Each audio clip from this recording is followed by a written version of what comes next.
শেখ, আমি জানতে চাই, আমার এক ভাই উনি কয়েকদিন ধরে খারাপ স্বপ্ন দেখছে, আবার অনেক ভয় থাকে। এখন কি করা যায় একটু যদি জানাতেন। যদি কেউ খারাপ স্বপ্ন দেখে, রাসূলুল্লাহ সাল্লাল্লাহু আলাইহি ওয়াসাল্লাম বলেছেন, তাহলে কাউকে বলবে না। এক নম্বর কাজ হচ্ছে কাউকে বলবে না।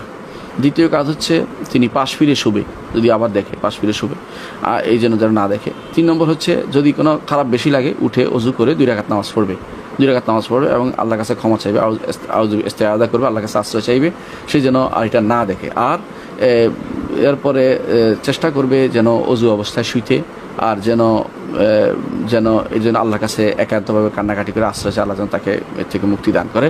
কারণ খারাপ স্বপ্ন শয়তানি দেখায়, খারাপ স্বপ্ন শয়তানি দেখায়। ইমানদারকে কখনো মালাইকারা খারাপ স্বপ্ন দেখায় না। তো এই জন্য যেহেতু সব শয়তানের কাছ থেকে আসে, এই জন্য আউযুবিল্লাহি মিনাশ শাইতানির রাজিম বলতে হবে। কেউ বলেছেন, কোনো বর্ণনা আছে বাম দিকে 3 বার থুতু ফেলো, যাতে করে শয়তান তাকে আর আসর করতে না পারে।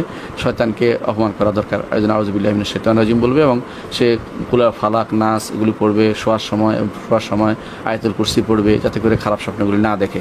আর কাউকে বলবে না, কি দেখেছে কিছুই বলবে না। আল্লাহর কাছে শুধুমাত্র একান্তভাবে আশ্রয় চাইবে, আল্লাহ যেন তাকে এই বিপদ থেকে উদ্ধার করেন। এটা হচ্ছে খারাপ স্বপ্ন থেকে বাঁচার পথ। আশা করি বিষয়টা বুঝতে পারছেন।